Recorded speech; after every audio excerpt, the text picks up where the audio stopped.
Hello खमागणी कोमोसावा, कैसे हैं आप सब। Today I have brought the video on arrest of person, व्यक्तियों की गिरफ्तारी। आज का वीडियो इस पे बेस्ड है कि अरेस्ट किस तरीके से होता है, क्या प्रोसेस होता है और क्या कोई मजिस्ट्रेट भी किसी को अरेस्ट कर सकता है या कोई लोकल पब्लिक, कोई भी इंसान किसी व्यक्ति को गिरफ्तार करवा सकता है, और क्या अरेस्ट करने के लिए पुलिस ऑफिसर को हमेशा वारंट की ज़रूरत होती है। ये सब हम आज के वीडियो में डिस्कस करेंगे। अगर आपको मेरा वीडियो अच्छा लगे तो प्लीज़ लाइक और सब्सक्राइब कीजिए। और मैं एक बार फिर कहूँगी कि जब भी आप लॉ रिलेटेड कोई भी वीडियो देखते हैं तो उसको स्किप ना करें, उसको वीडियो को पूरा देखें, तभी आपको कंसेप्ट समझ में आएंगे। और आज जो हम सेक्शंस डिस्कस करने वाले हैं वो जो स्टूडेंट्स LLB परसुइंग है उनके लिए भी इम्पॉर्टेंट है, क्योंकि इस पार्ट में से हमेशा क्वेश्चंस पुट अप होते हैं और ये CRPC का बहुत इम्पॉर्टेंट पार्ट है। और अगर आप जुडिशल सर्विसेज के लिए प्रिपेयर कर रहे हैं तो भी उस पॉइंट ऑफ व्यू से भी ये जो पार्ट बहुत इम्पॉर्टेंट है। तो ये मैं आपसे यही कहूँगी कि लास्ट तक वीडियो देखें ताकि आपका जो भी कन्फ्यूजन्स हो, जो भी डाउट्स हो, वो इस वीडियो को देखने के बाद क्लियर हो जाए। चलो लेट्स स्टार्ट। जनरली लोग ये सोचते हैं कि जब भी कोई पुलिस ऑफिसर किसी को गिरफ्तार करने जाता है तो उसके पास वारंट होना बहुत ज़रूरी है, लेकिन हम आज ये डिस्कस करेंगे कि when can a police officer arrest without a warrant. कब पुलिस ऑफिसर किसी व्यक्ति को बिना वारंट भी गिरफ्तार कर सकता है। ये जो प्रोविजंस है ये है चैप्टर 5 ऑफ CRPC, और सेक्शंस जो जिनमें ये एक्सप्लेन्ड है वो है from 41 to 60 of CRPC। 41 to 60 में जो भी इम्पोर्टेंट सेक्शंस हैं वो हम सारे इस वीडियो में डिस्कस करेंगे। तो अब हम स्टार्ट करते हैं। सेक्शन 41 कहता है when a police officer arrest without warrant. Section 41 का फर्स्ट क्लॉज कहता है कि कोई पुलिस ऑफिसर बिना वारंट किसी व्यक्ति को गिरफ्तार कर सकता है अगर क्लॉज ए कहता है if he commit a cognizable offence, अगर उसने कोई संज्ञेय अपराध किया है तो उसको पुलिस बिना वारंट गिरफ्तार कर सकती है। अब ये कॉग्निजेबल ऑफेंस क्या है। कॉग्निजेबल ऑफेंस वो ऑफेंस है जो शेड्यूल 1 ऑफ CRPC में एक्सप्लेन्ड है, उनकी एक लिस्ट बनी हुई है, और इनमें ये ऑफेंस में पुलिस जो होता है विदाउट वारंट गिरफ्तार कर सकते हैं। तो पहला क्लॉज तो हो गया कि अगर उसने कॉग्निजेबल ऑफेंस कमिट किया है तो उसको अरेस्ट किया जा सकेगा। सेकंड बी क्लॉज कहता है कि if in his possession any implements of house breaking, अगर उसके कब्जे में कोई गृह भेदन के उपकरण पाए जाते हैं तो भी पुलिस उसको बिना वारंट गिरफ्तार कर सकती है। क्लॉज सी कहता है person who has been declared as a proclaimed offender, मतलब अपराधी उद्घोषित किया जा चुका है। प्रोक्लेम्ड ऑफेंडर जो है इसका पर्टिकुलर एक प्रोसेस होता है कि कब किसी ऑफेंडर को प्रोक्लेम्ड डिक्लेयर किया जाता है। ये भी मैं एक इस पर पर्टिकुलर वीडियो लेके आऊँगी जिसमें आपको ये कंसेप्ट पूरी तरह क्लियर हो जाएगा। तो इसमें तो सिर्फ आपको ये याद रखना है सी क्लॉज में कि अगर कोई प्रोक्लेम्ड ऑफेंडर है तो भी पुलिस उसको बिना वारंट गिरफ्तार कर सकती है। क्लॉज डी कहता है in whose position any stolen property has been found, अगर किसी के कब्जे में कोई चुराई गई वस्तुएं प्राप्त हो तो भी पुलिस उसको बिना वारंट गिरफ्तार कर सकती है।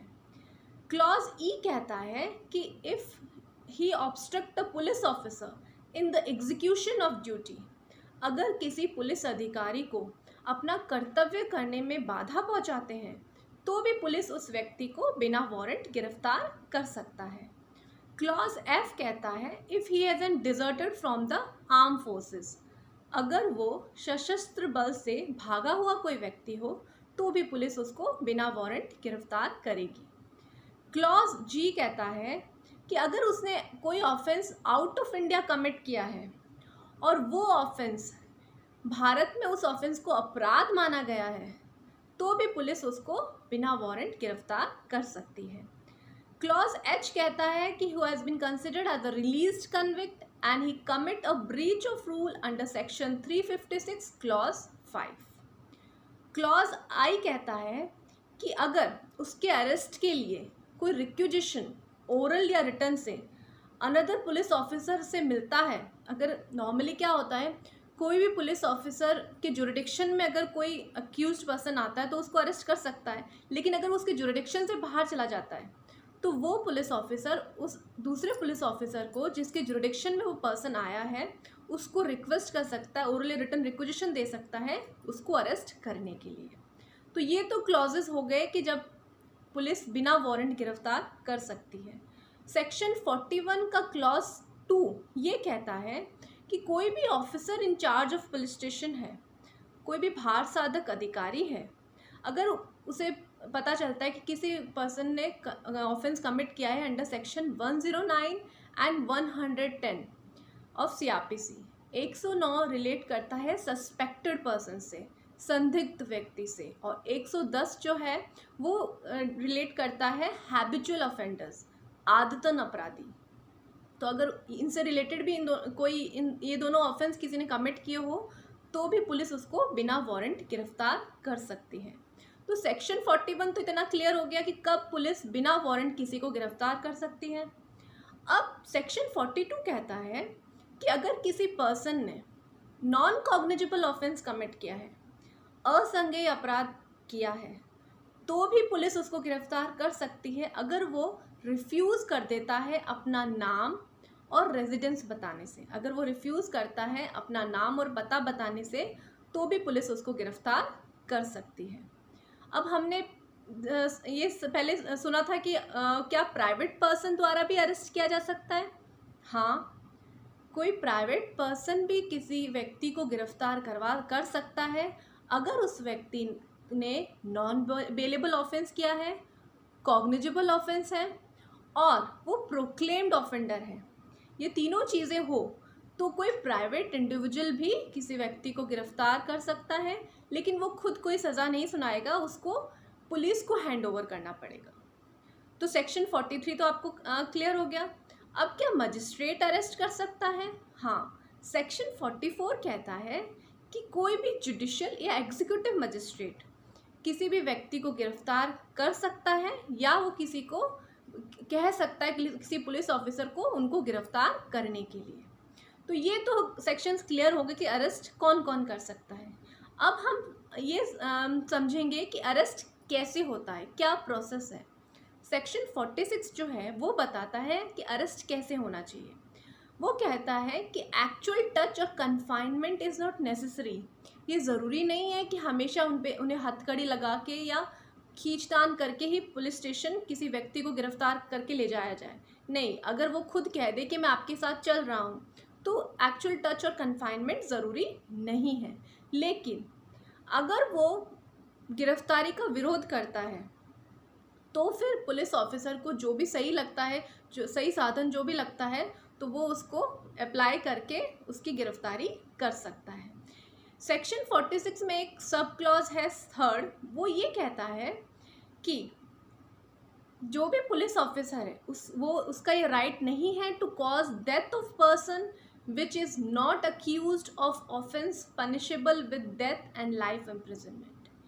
कि अगर कोई व्यक्ति, गिरफ्तार होने वाला व्यक्ति, अगर उस पे जो उसने जुर्म किया है, जो भी अपराध किया है, अगर उसकी सज़ा उम्र कैद और मृत्युदंड नहीं है तो वो उसको गिरफ्तार करते वक्त मार नहीं सकता। ये बहुत इंपॉर्टेंट सेक्शन है, आपको ये पता होना चाहिए कि वो कब नहीं मार सकता गिरफ्तार करते वक्त, अगर उसके अपराध की सज़ा मृत्युदंड या आजीवन कारावास नहीं है तो ये तो हमारे सेक्शन 46 क्लियर हो गया। सेक्शन 47 कहता है सर्च ऑफ प्लेस, छानबीन करना। अगर पुलिस ऑफिसर को कोई भी एविडेंस के लिए किसी उस अक्यूज्ड पर्सन के प्लेस को सर्च करना पड़े तो वो फ्री इनग्रेस है, फ्री जाके सर्च कर सकता है। अगर उसको सही तरीके से सर्च नहीं हो पा रहा है तो उसको ये भी राइट है कि वो किसी भी ब्रेक या ओपन कर सकता है डोर या विंडो को।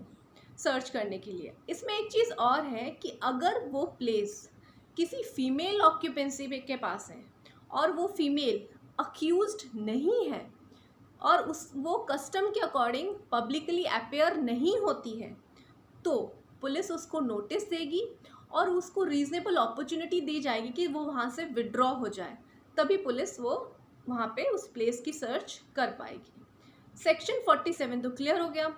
अब एक सेक्शन 50 हमें बताता है कि जब भी किसी व्यक्ति को गिरफ्तार किया जाता है पुलिस ऑफिसर द्वारा, तो पुलिस ऑफिसर का ये कर्तव्य है कि वो उसको बताए, right to get informed of ground of arrest, कि उसको किस ग्राउंड पे अरेस्ट किया गया है, वो भी इस पुलिस ऑफिसर की ड्यूटी है कि वो उसको इन्फॉर्म करे और उसको ये भी बताए कि उसका राइट टू बेल भी है, उसका अधिकार है बेल पाने का।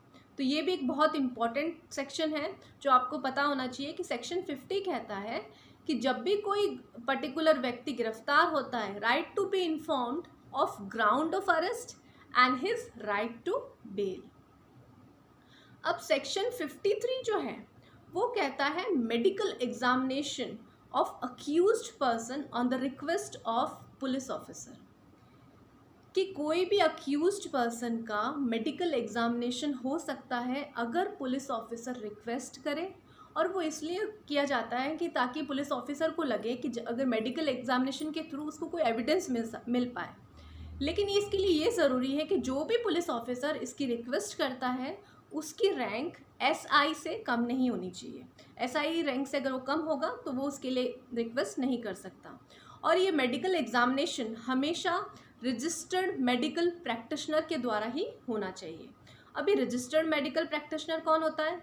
ये वो पर्सन है जिसका नाम रजिस्टर्ड हो स्टेट मेडिकल रजिस्टर में, और वो he possesses any qualification, all the qualification which has been prescribed in the Indian Medical Council Act 1956। अब सेक्शन 54 कहता है medical examination of accused person on the request of accused person. अब हमने 53 में तो पढ़ा कि मेडिकल एग्जामिनेशन अक्यूज्ड का होता है पुलिस ऑफिसर के रिक्वेस्ट पे, लेकिन सेक्शन 54 हमें ये कहता है कि मेडिकल एग्जामिनेशन अक्यूज्ड का भी हो सकता है अगर वो अक्यूज्ड खुद रिक्वेस्ट करे कि मेरा मेडिकल एग्जामिनेशन होना चाहिए, और अगर कोर्ट को लगता है कि ये सही है, एप्रोप्रिएट रीज़न है, तो वो कोर्ट उनको अलाउ कर देती है मेडिकल एग्जामिनेशन के लिए। ये तो हो गए सेक्शन 54। अब सेक्शन 55 इसमें तो कुछ ज़्यादा है नहीं। 56 जो है वो कहता है कि जो भी पुलिस ऑफिसर है जब भी कोई अरेस्ट करता है विदाउट वारंट, तो उसको मजिस्ट्रेट के सामने और officer in charge of police station के सामने उसको प्रस्तुत करना ज़रूरी होता है। सेक्शन 57 बहुत इंपॉर्टेंट है, आप ध्यान से सुनिएगा कि person arrested not to be detain more than 24 hours. जिस भी व्यक्ति को गिरफ्तार किया जाता है उसको 24 घंटे के से ज़्यादा डिटेन नहीं कर सकते। 24 घंटे के भीतर उसको मजिस्ट्रेट के सामने प्रस्तुत करना बहुत ज़रूरी है। अगर पुलिस ऐसा नहीं करती है तो it is considered as a wrongful confinement. तो सेक्शन 57 आपको समझ में आ गया। सेक्शन 58 कहता है कि officer in charge of police station है, तो वो जो भी नंबर ऑफ केसेस है जिनको विदाउट वारंट अरेस्ट किया गया है, उन सब की रिपोर्ट DM और SDM को उसको officer in charge of police station को देनी पड़ती है। सारी रिपोर्ट उसको देनी पड़ती है कितने नंबर ऑफ केसेस हुए हैं विदाउट वारंट जिनको अरेस्ट किया गया है, तो उनकी रिपोर्ट उनको DM और SDM को देनी पड़ती है। सेक्शन 59 कहता है कि पर्सन अरेस्टेड जो है वो डिस्चार्ज कब हो सकता है, तो person arrested shall be discharge on his own bond, bail और the special order of magistrate. तो इसमें ये बताया गया है कि किसी भी अरेस्टेड पर्सन तभी डिस्चार्ज होगा अगर वो खुद के बॉन्ड पे या बेल पे या किसी मजिस्ट्रेट के स्पेशल ऑर्डर पे, 3 सिचुएशन पे ही पर्सन अरेस्टेड डिस्चार्ज हो सकता है। इसके अलावा वो डिस्चार्ज नहीं हो सकता। तो आपको ये सेक्शन तो समझ में आ गए होंगे कि सेक्शन 41 से 60 तक अरेस्ट ऑफ पर्सन से डील करते हैं। इसमें हमने ये सब समझे कि अरेस्ट कैसे होता है, कब पुलिस बिना वारंट भी किसी को गिरफ्तार कर सकती है, मेडिकल एग्जामिनेशन कब होता है, और जो भी पर्सन को पुलिस 24 आवर्स से ज़्यादा डिटेन नहीं कर सकती। ये सारे सेक्शंस हमने आज के इस वीडियो में कवर किए। तो ये बहुत इम्पॉर्टेंट चैप्टर है और बहुत इम्पॉर्टेंट सेक्शन है as a point of view of judicial preparation और योर LLB परसुइंग। तो अगर आपको मेरा वीडियो बहुत अच्छा लगा तो प्लीज़ लाइक और सब्सक्राइब कीजिए, और मैं उम्मीद करती हूँ कि ये सेक्शंस अब आपके क्लियर हो चुके होंगे। Thank you.